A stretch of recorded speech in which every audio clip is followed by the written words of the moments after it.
Good afternoon to you in South Africa, Zimbabwe, Botswana, Zambia, and the entire Sadc region. Today, my message is actually to you, Sadc. Sadc, we appreciate everything that you've done for us. We appreciate the fact that for the past 20 years, you stood with Zimbabwe, accepting our refugees and Zimbabweans that have been brought into your country legally and illegally. We appreciate the fact that your services have been affected and your governments are unable to cope with the number of Zimbabweans coming into your countries. In countries like South Africa and Botswana, we understand that your citizens are having to compete for jobs with Zimbabweans, and they themselves are struggling to get these jobs because of COVID and the changing economic conditions globally. We appreciate what you've done for us, and we are trying to address the issues that you've been bringing up.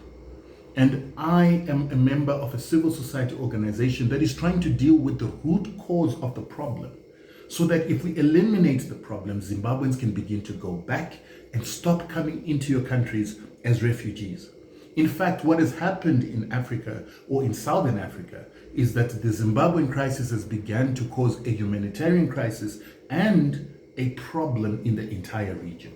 And that is why we are addressing the issue of the illegal US, EU, and UK sanctions.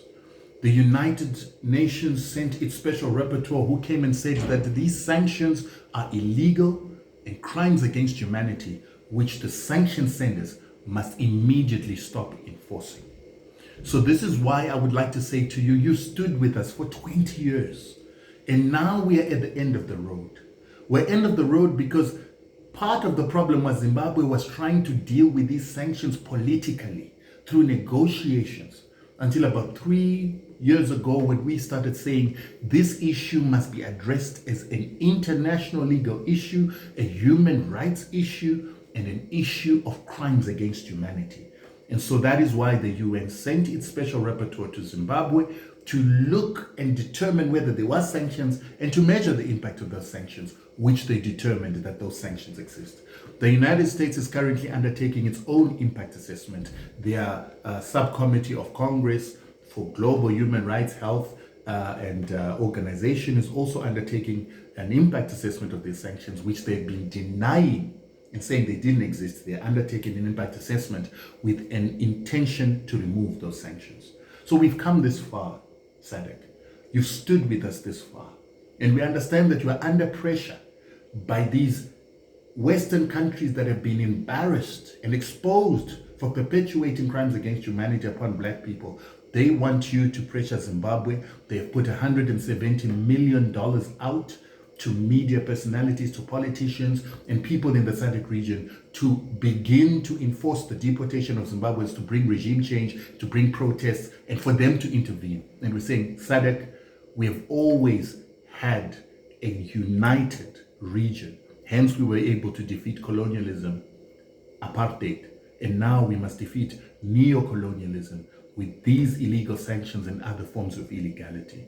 What the UN also empowers us, particularly with the resolution that brought the special rapporteur to Zimbabwe, 3413, they actually enable us to seek reparations, restitution, as a region that has suffered under these sanctions, in order to compensate the countries that have suffered and the country that was under sanctions. We are also entitled by that very same resolution to go after companies and other nations that have implemented these illegal sanctions illegally. According to the UN, we must go after them, particularly companies in South Africa, Zimbabwe, Botswana, and other places that have been instituting these sanctions and implementing them in contravention of international law. We must also conscientize the people in Europe, companies and investors in America and the rest of the world that if they have been prevented from coming to Zimbabwe, and Chinese companies have taken all the opportunities that they could have taken, then they themselves must sue the sanction senders and their governments for implementing illegal sanctions that denied them of their rights to do business and get opportunities across the world. This can only be done if we're united, Sadc. And it can only be done if you've got vision. We have an opportunity to get hundreds of billions of dollars of restitution, which we did not get for colonialism, which we did not get for slavery, But now we have got a law in the UN. We have become smart enough to understand how to utilize international institutions to go after those reparations, in our countries, in regional courts, in continental courts, in international courts, and to actually confiscate the properties of these countries if indeed they don't want to honor their reparations. African humanity matters. And this is one of the principles that we began to try and enforce when we began to fight these sanctions legally and as a human rights crime. We also say to you, Sadc, the MDC of Zimbabwe has consistently asked for these sanctions and used these sanctions to punish and collectively punish the Zimbabwean people, to force them to vote for them.